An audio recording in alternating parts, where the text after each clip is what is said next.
franktalks.com. Need help with love, sex, dating, and relationships? Visit franktalks.com. Remember to sign up for the Coping with Loss newsletter and get weekly supporting messages to help you manage your bereavement, grief, and mourning. You are not alone. Sign up at franktalks.com now. Relationships, sex, passion with Dr. Laurie Betito. Hear the show live weeknights 10 to 11 on CJAD 800. Welcome to Passion, a show about love, sex, and relationships. Tonight on the program, it is Dating Dilemmas. Once a month, Frank Kermit joins us. He's been on Passion for many years now, and he is a dating coach, the relationship columnist for the Suburban newspaper, the online magazine, and he's written a ton of books. And he's here to talk to us about dating and singlehood and all kinds of stuff. So every month, we kind of pick a topic, and well, one of the things, obviously, is this whole story that's broken out. And I'm sure you've been asked questions. I've been asked questions. And I want to bring it to the dating. I really want to talk about it from a dating perspective, right? Because the allegations or what the women are describing in that situation are dates that they went on, that they agreed to go on, right? That there was flirting and whatever, and text messages and da-da-da-da-da. And they did get together. They would go to his place, I guess, from one of the things that were said, on a first date. And then it would happen on that first date. Whatever happened, I think some of the women, now 8 women who have come forward, have said that it happened on, I don't know if they all said it happened on the first date, but nonetheless, some of them were on the very first time that they got together. So it's fine to have a kink. Like, I have no problem with people who have BDSM or who have anything like that, but it brings up the whole notion of how soon do you introduce that into a relationship? And isn't that something that really should be introduced when there's a little more level of trust? That's all going to depend on how important that particular idiosyncrasy that you have is to you, whether or not you can do without it as you get to know somebody. Right. In some cases, that's an idiosyncrasy that you would not necessarily share with everyone. Fact is, you may not get to that point with everybody where you would want to. Where you would want to, right. Right. If it is something that the person has to know, then we would hope that it would be one of the first discussions, such as, look, if you're going to date me, here's what you need to know. Right. Especially, I'm thinking of things like, you need to know that I like open relationships, or you need to know that I'm polyamorous, or you need to know, right? These are all kinds of things. You need to know that I'm into X, Y, and Z. Right. A popular media example of this was the movie Ed Wood. Yes. Based on the life of the director, who was also a cross-dresser. Right. And there's a scene in that movie where, after his marriage has failed, and he met a girl who was taking care of someone in the hospital while his actor was also in the hospital. And they're on a date, and at some point he says, look, there's something I have to tell you. I like to dress up in women's clothing. Mm-hmm. And she says, well, what's the matter? Don't you like girls? He says, no, I like women. I love women. It's just that I will like getting dressed up as women too. And I really like you, and I don't want this to get in the way later. Right. So she thought about it and said, okay. I'm okay with it. And I'm okay with it. Right.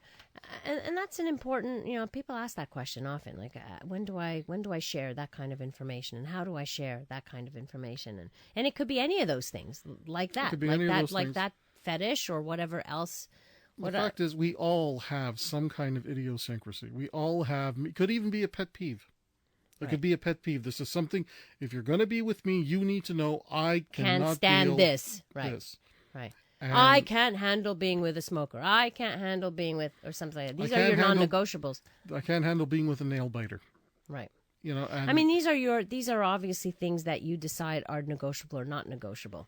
And I don't want to make light of course, of what happened, this whole story, because that's a whole other ballpark. We're treading on much darker grounds when we're talking about what potentially happened, or what did happen, or what is alleged to have happened. I don't even know what the word is anymore to say, but There's all something those going on. allegations. There's something going on. We will hear more about it as Yeah. time goes on, for sure. And when I think about the BDSM, and I can get that he's into BDSM. That's fine, but it has to be consensual with another person. Well, even within the world of BDSM, there's also different levels of consent that people can agree to or not, and they have debates even within that community. Right. There is such a thing as giving someone total consent. To say, you can do whatever you want, I give you total consent. And Right. this is where some people say, well, no, consent has to be negotiated Along the way. Along Right. the way. Then there are people Which is who the say, legal way, by the way, that's the legality of it. well, there are people who do participate in total consent, do whatever you want, because they respond for whatever reason. They respond to that type of setup.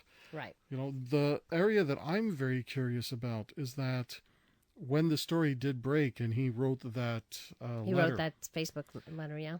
what he says in that letter is that the lawyers at the CBC read the emails that he exchanged with these women, and that everything there showed consent. So there, and some of the women said in the report from the newspaper that they didn't come forward because what they stated in those emails could be considered consent, and that was one of the reasons. So, except that consent doesn't work like that. Consent works on the spot where you are, and it can be changed at any time through the process. So I could write to you, I consent to sex with you, and then we get together, and I say, no, you know what? No, I changed my mind. You don't have carte blanche to go ahead with it. I can say no at any point in that process. So here, okay, well, who do we believe? What Jian wrote on his Facebook or the women who are coming forward? Jian seems like a wonderful, talented, and respectful person. That is why I find this so hard to believe that he abused women. He says he did not. Well, he said, she said at this point, and there's eight she saids. So I don't know. I'm not willing to be judge, jury, and executioner now. I think the only way we're going to know is when everything comes to court, and these allegations. I want to see the evidence, like the the testimonies. We want to see the emails and the testimonies of these women. Testimonies. We also want to make sure that when it's presented, fairly, Right, for both sides, right. And we have to remember that the allegations are not necessarily charges. Right. Well, so far there have been no charges. That's exactly the point. These are allegations, but there are media that are already condemning him based on the allegations. Right. When these are allegations, but he hasn't been formally charged. Right. And that, for me, is also problematic. Yeah. Yeah. That just brings up more questions. There are more questions than there are answers in my mind right now. I would need a whole lot more information. The only thing is, it has brought up the whole issue of consent and how we look at consent. And if anything, that issue is going to go through the courts now. It's finally going. Listen, I go to colleges, and there's John Abbott College has their theater group put together, and with the teachers there and whatever, put together a whole skit, like a bunch of skits that show consent, and then they invited me, and we kind of did they had that whole audience, and the audience had stop signs, and throughout the skit they had to put up the stop sign when they felt the line was crossed. So it was very interesting to see where people are at in terms of crossing the line. And some of them are very subtle, some of them are very obvious, right, when consent is crossed. But so that whole issue of consent is so important, and has come right to the fore, and it needs to be there because we need to have this discussion. If anything, maybe, just maybe, we may avoid sexual assaults, future sexual assaults committed. Somewhere in the United States, there is actually a university or college that has encouraged its students to take part in filling out an app on a telephone. Oh, I've seen, yes, for written consent. Right, getting consent throughout exactly. with the app. And I'm just thinking, well, wait a minute. A lot of people don't want to put in writing that they're engaging in any sexual activity. Some people are afraid that the testimony that's saying, but wait a minute, you consented to it. Right. Yes, but I didn't consent then to the next step. Exactly. And there's the problem with that app, by the way, because we did talk about it on an earlier show. Yeah. And that's exactly it. I consent to this, but I didn't consent to that. So now I have to prove that we did that. So it goes along the way. And you can't prove, you also can't say, I didn't know, or I thought, or, I thought she said yeah. Like, that's just not enough anymore. Some of the things that I've seen on the internet as part of the story, people are now recommending to secretly videotape all of your encounters. Oh, great. Yay, more sex tapes out there. That's what we need. In order for everybody to protect themselves. Right. More on dating dilemmas here tonight on CJAD 800. You're listening to Passion with Dr. Laurie Betito, the podcast. Hear the show live weeknights 10 to 11 on CJAD 800. Dating dilemmas tonight on the program, which means Frank Kermit is in studio. We can't seem to get away from the Jian Ghomeshi issue and the issue of consent. And, of course, it has something to do with us and in terms of dating and, what's acceptable, what's not acceptable, and how we approach certain things. And we could take many, many different angles with it, obviously. This texter says, Doc, what do you think about my theory on Jian Ghomeshi? He might have mommy issues, he has a deep hatred of women, or he's repressing homosexual tendencies. I'm not even going to go there because I never met him. So I cannot go there. I would not even dream of labeling him at this point or diagnosing or saying what his issues are without, having evaluated him for myself. Look, we don't know what the facts are. We don't know. It's not even the facts. Like, this is somebody who's telling me about his person, he must have this issue or that issue. We don't know. We don't know. So it's a theory. It's your theory, and that's about as far as it is a theory. The only thing we know is that there's a lawsuit pending, and he's for a particular reason as to why he was let go. And we have a series of allegations, but no charges. Those are the facts. That's what we know. We know what the allegations are. That's about it. We know the description. We still don't know the facts, though. We know the descriptions. These are, everybody's perceptions of what happened and what they reported. That's all we know. So let's wait and see what happens. The only thing is, I'm glad that the issue, as much as it's a dark thing, that the issue of consent has come up, because I think it's very, very important that everybody understands what consent is, and we don't. If everybody understood, we wouldn't have sexual assaults in the world, right? That's... Well, consent, I don't think, is the only issue. No, it's not the only issue, but it's one of the issues of consenting to... you're right. It's a silly thing to say that we wouldn't have any, but we wouldn't have certain types, which might be, the types that we might see, say, on college campuses, or we might see that's associated with drinking behavior or kind of thing. I think one of the changes that might be coming up within our society is people having to be more accountable and taking more responsibility. Yes, and that's a good thing. For their sexuality and their sexual behavior, where nobody gets to say, well, I didn't get into that situation, or I didn't agree to that situation. Everybody has to agree to it. Everybody has to get consent. Male or female, by the way. This is not just a female thing. Consent goes both ways. Yes.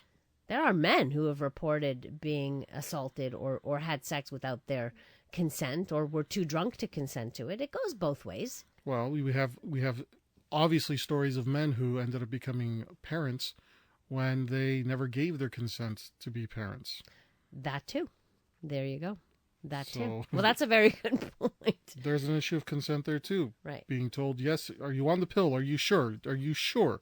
Yes, I am. And oops, forgot. Right. Didn't take the pill. Right. I actually know that situation where that happened. So do I. Very good. Right. A number of them. Yeah, and you're right. There you go. Consent to even that. Well, which means you got to take responsibility for your own. If you don't want to become a daddy, then you make sure you protect yourself rather than let the other person just count on the other person protecting themselves. Exactly. Makes a big difference. Absolutely. 514-790-0800, or you can text us at 514-800. Dating dilemmas here on the program. We'll talk about, we'll continue talking a little bit about, not necessarily this, but some of the quirks or preferences that we may have. When is it a good time to discuss this on a date? Has somebody ever said something to you that kind of turned you off and said, you know what, you're into that? No, I can't date you, or I don't want to date you, or how soon into it did they tell you? And it's a lot. Sometimes these are secretive things, and I could tell you many examples when secrets have come out years later, and these are kinks, years later, after a marriage or after kids and all of that, how devastating and how destructive to the entire family unit at that point. But so keeping those secrets, is it a good idea? Is it a bad idea? You know, one of the things I like to teach people when I'm working with them is that rejection is not the worst thing that can happen to you. Right. Okay? A lot of people Might feel that way. Mm-hmm. A lot of people hide their preferences, their kinks, their idiosyncrasies, their quirks. They hide it because their main fear is, I don't want to be rejected. Right. The worst thing that can happen to you is that you end up with somebody that cannot meet your emotional needs. Right. That includes your preferences and Right. quirks and idiosyncrasies. Right. So you shouldn't be going out there saying, I don't want to get rejected. You have to go out there in the world of dating saying, I want to find someone compatible. Right. And that's the key, is that compatibility. You're listening to Dating Dilemmas tonight on Passion on CJAD 800. You're listening to Passion with Dr. Laurie Betito, the podcast. Hear the show live weeknights 10 to 11 on CJAD 800. Dating Dilemmas tonight on the program. Frank Kermit joins me in studio. He's a dating coach. He's the relationship columnist for the Suburban Newspaper online magazine. You can reach him at franktalks.com. And last night, actually, we had somebody who emailed me in the program. I said I would bring it up to you, and I sent him to you, in fact, but maybe we could talk about it here a little bit more. And a 27-year-old guy who says he's had no luck with finding a relationship, never been in a relationship, never kissed a girl, never held hands, has been on all the online sites, has done that, the blind dating, the online dating, all of that, and still has not been able to go past, say, that first encounter or that first meeting, and really was wondering, like, what do I do, you know? Well, the first thing we would start off is to figure out what it is he wants out of this. Is he looking for... He's looking for love, like he's looking for a relationship. Well, hold on. I mean, is he looking for a wife? Is he looking for a girlfriend? Does he want a series of girlfriends? Is he looking for friends with benefits? Mm-hmm. My suspicion is any and all of the above. Like, he just wants a girlfriend. He wants to have somebody in his life. Okay, so now the next thing we would have to look at is, what behaviors is he committing that is turning these people off? So that's exactly what I said. There must be something.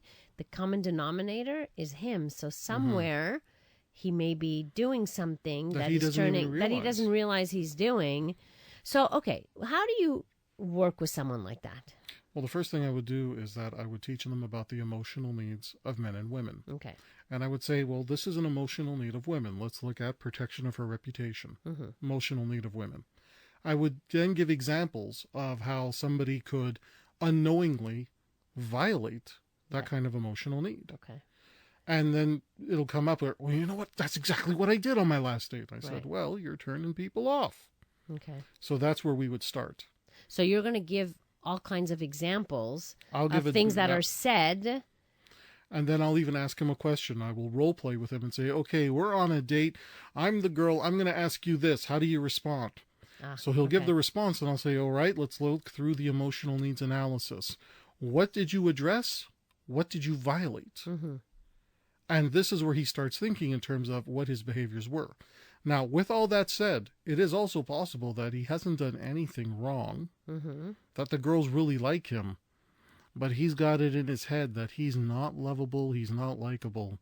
So he doesn't pursue it. So he doesn't pursue it, meaning she's waiting for him to call back for a second date, and he says, there's nothing really there anyway. Or he's waiting for her, or some sign from her. Maybe he's just waiting for her. That's not clear. So you would, evaluate all of that and then do a lot of role-playing with him to get to see where he's going wrong here. You should follow him on a date, actually. You should probably... Well... It'd be hard to hide, eh? I think I'm more worried about being a stalker. What I would do is I would set him up on a mock date. I would find a woman who was willing to engage him on a date and see how he does there. That would be interesting. News is next, and then more dating dilemmas here on Passion on CJAD. You're listening to Passion with Dr. Laurie Betito, the podcast. Hear the show live weeknights 10 to 11 on CJAD 800. Let's talk about dating, too, tonight. Dating dilemmas with Frank Kermit in studio with me, dating coach and relationship columnist for the Suburban Newspaper online magazine. If there's anything you want to ask Frank, then give us a call, 514-790-0800, or you can always text at 514-800. So we're talking about some of our preferences that we may want to share, may not want to share. Is there any that we shouldn't share? And I guess the question is, when do we share?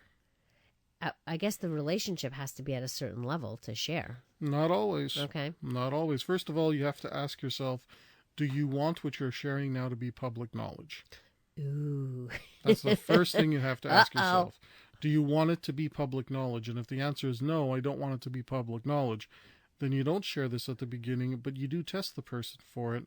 And if you find out that they can't or would likely not be able to handle it, you don't tell them and you simply See, end it. that's where the trust issue comes in. You cannot trust somebody blindly the minute you meet them. You have to earn trust. Trust gets earned. Takes time to build trust. But in that process of earning trust, you also can't mislead the person. Okay, so there's a line between misleading and trusting and telling them just enough. Exactly. Right? Now you say test them. What do you mean by test them? There are going to be questions that you can ask even as early as the first date to see where they may have an opinion related to your particular idiosyncrasy. So let's say You call it idiosyncrasy, I call it fetish. Okay. I just call it's just something that's different. Let's pick something Right. here. Let's give a Neutral, concrete. Let's pick a concrete example. Okay. Someone is bisexual. Okay, that's not an idiosyncrasy. Not an idiosyncrasy, Okay. but it is It's something not a that fetish either, but okay. it's a sexual orientation. Yeah. All right. Now that person happens to live in an area, maybe still lives at home with parents, and no one outside of the few partners that that he or she, who's a bisexual, has encountered, knows about it. Right. May not be the first thing you say on a date. Not because there's anything wrong with it, but you are in a context, you're in a situation where that information, should it become public, could have major negative impacts on it. Right. So you're going to be on a date. You will want to test the person that you're dating and you want to see where they stand on it. And you might ask them their opinion on something like gay rights. Uh-huh. Do you believe that homosexuals should have the right to marry? Right. It's a conversation topic. You're just bringing it up. There was an article in the paper. There was something we saw on the TV news, something we heard on the radio. So I'm just curious, where would you stand on that? Could you also ask somebody like, well, what do you think about, do you think bisexuality is a true orientation? Like, could you ask them directly about their opinions on that, or is that too much? Well, if you ask the person directly, the question's going to come up as to, why are you asking me that?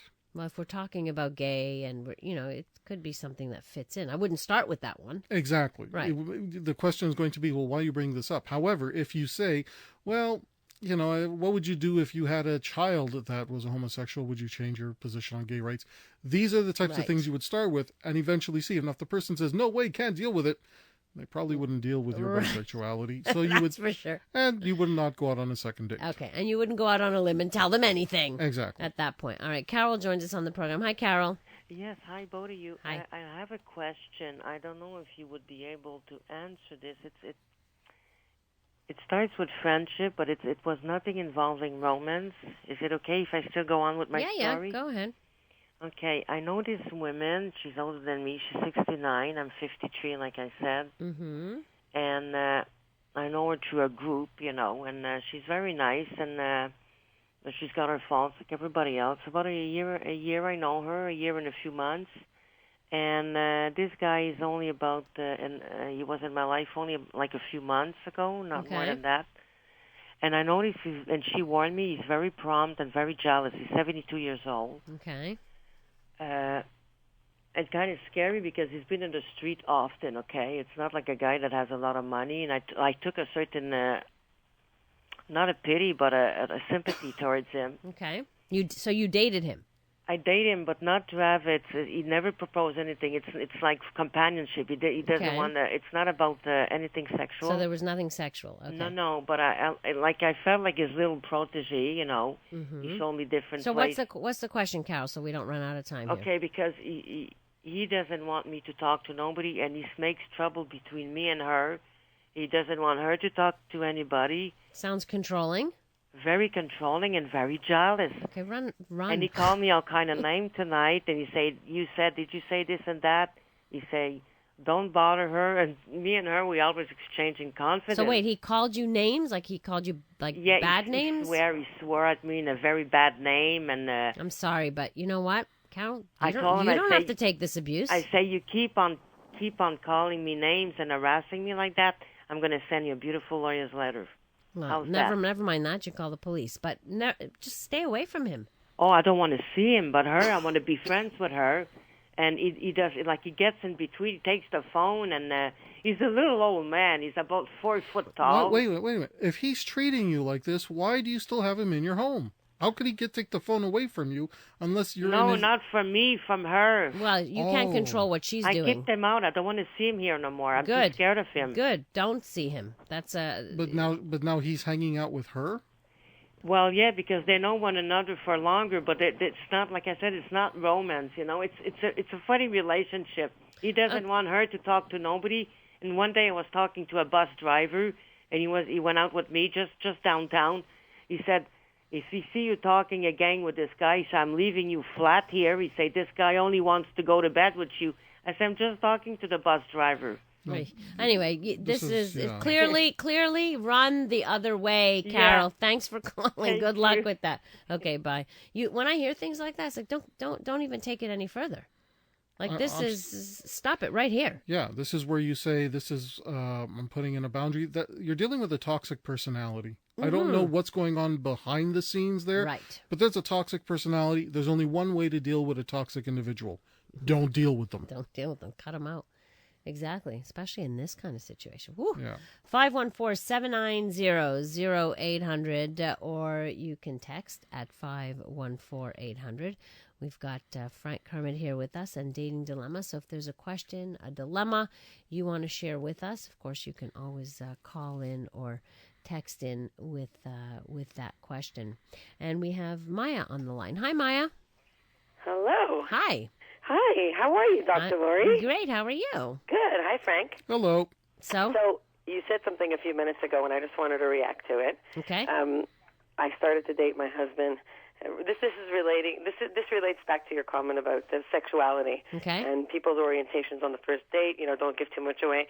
Dating my husband, first date, and I'm very on my soapbox about I'm straight and have a lot of gay friends, and I'm tired of people, judging and not accepting them. So on my first date, I'm going on and on and on about how much he has to accept gay people, and to the point where he probably was curious. And little did I know, after I got to know him a bit better, that his sister is gay, and he is the most accepting guy. And we just, to this day, still laugh about how I went on. And I was like, but you were testing him, right? You need to prove to me how much you accept gay people. He's like, trust me, I accept them. Wow. Trust me. And it was really fun. I just thought I'd share. You're cute, Maya. Great show, guys. Thank you, doll. Bye. Loving it. Bye. This proves that's a good point. This is a fantastic point. You don't go on a date for fun. You go on a date to see how compatible you are and what kind of a relationship you have. If that's what you're looking for. If that's what you're looking for. But if you're looking for a relationship. If you're looking for a relationship and something is serious down the term, sure.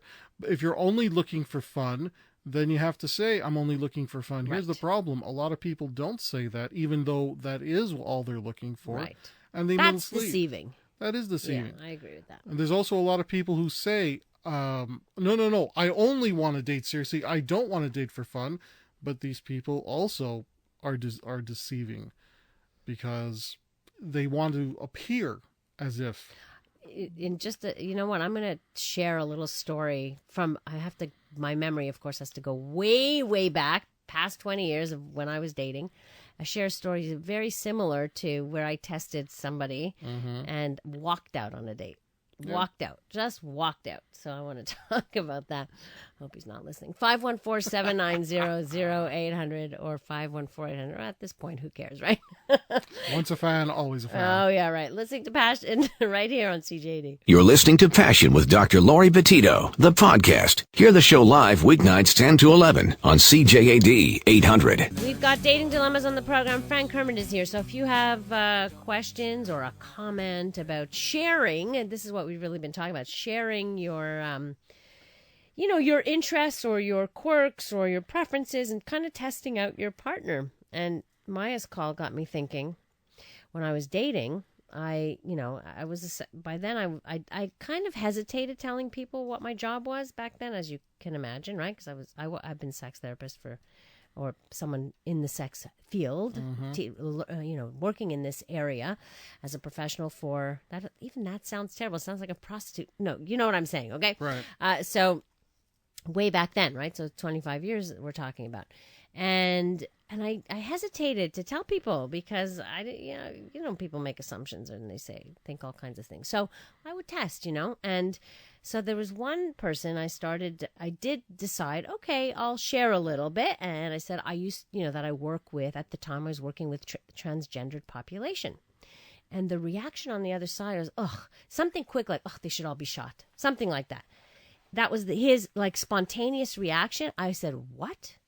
I was disgusted, and I said, this date is over. And that's it. I don't even think he knows why I left. I just said, this date is over. I couldn't bear that kind of reaction, that inconsiderate, I just couldn't take it. Well, it shows a definite lack of value of human life. And the completely. question I have is, it starts there. Where else does that go? Well, right. What else are you going to be closed-minded about? And if you can't, and that was just the tip of my work, like the tip of the iceberg of my work. I mean, I've worked with many different populations, No, this is not going to be. So that ended that one real quick, thankfully. And that was it. So that was just my little story about sharing and testing. And believe it or not, I know people who have been in situations where they heard something they really didn't like on a date, and they still stuck it out. They still stayed with the date. And then later on, they said I should have listened to my instincts. Exactly. Right. I've heard that story many times. Yeah, and this is what needs to change.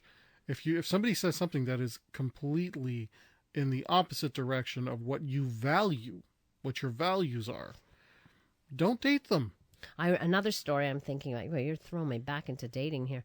I'm having a conversation with a guy that I was dating, and the way he talked about his mother was so negative, so nasty, like vile, actually, that I started thinking, if he has like mommy issues like this, I'm not getting involved. Like this seemed a little too much for me. And I was afraid. It was like, well, if he could talk about that like that about his mother, clearly it's not resolved. Well, how is he going to treat me?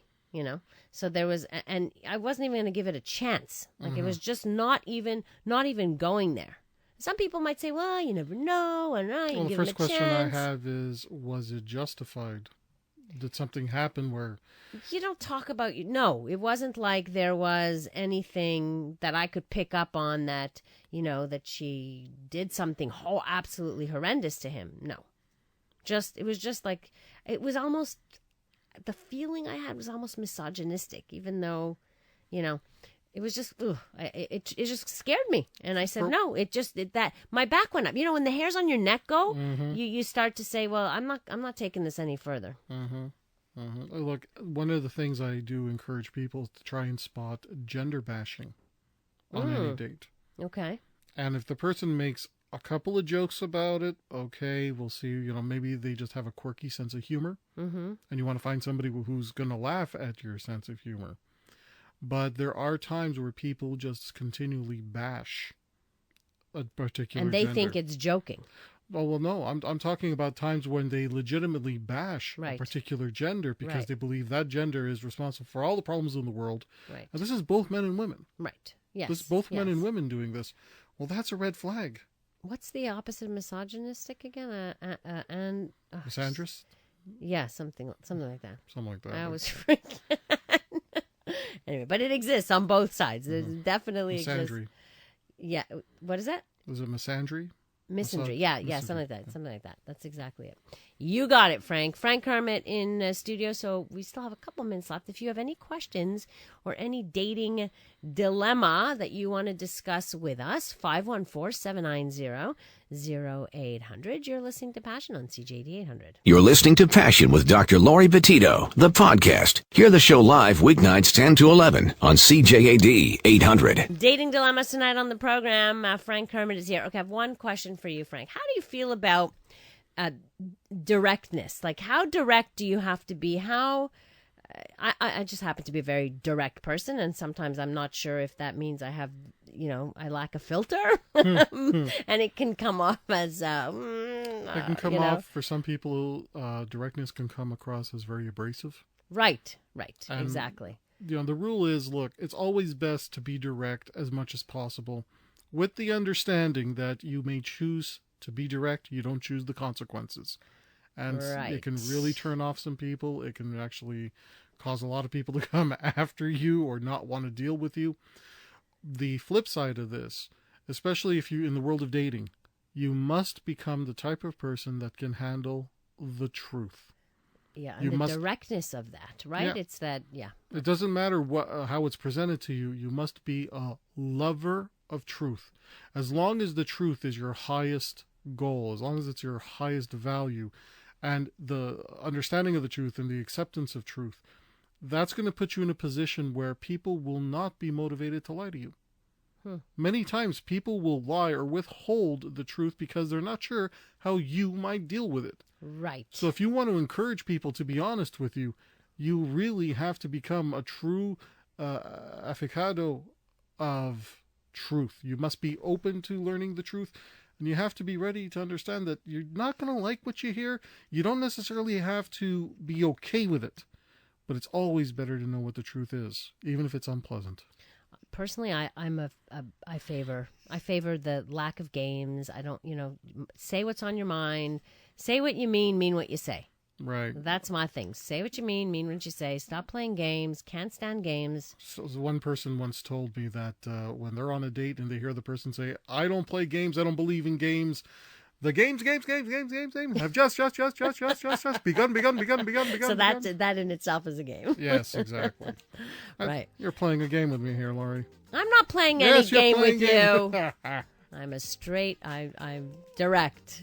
I don't think I could be more direct than that. Right, James? Right. Thanks to James Foster. Thanks to Frank Kermit. And thanks to all of you for tuning in tonight. If you need to reach me, passion@cjad.com. That's my email. You can go to my Facebook, Dr. Laurie Betito, and you can go to my website, drlaurie.com. Coming up, a CJAD News Update, followed by Joey Elias and The Comedy Show. And by the way, all the shows most of them are on podcast, so you can go to the CJAD website, go to the Passion page, and click on podcasts, and there you will find them all. Have a wonderful rest of the night, and please remember, life is short, so do take the time to smell the flowers and indulge your passions. Listen to Passion with Dr. Laurie Betito, live weeknights 10 to 11 on CJAD and CJAD.com.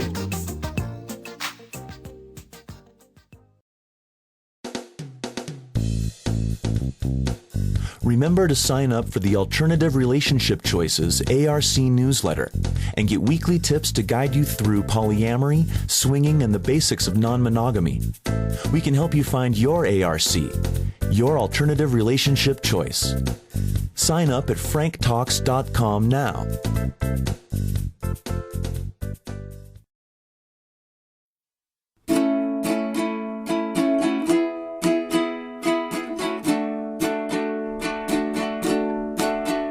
If you need help with your relationships, my buddy Frank, he's got some tips.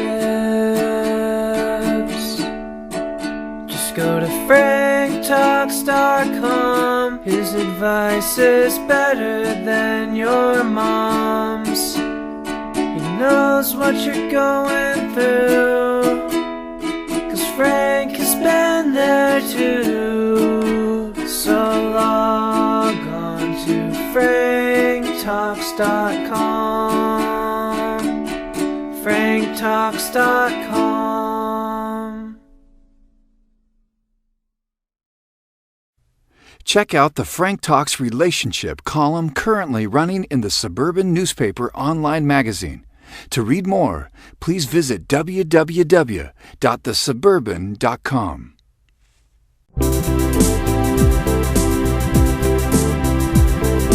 FrankTalks.com, Frank Talks, FrankTalks.com, Frank Talks, FrankTalks.com,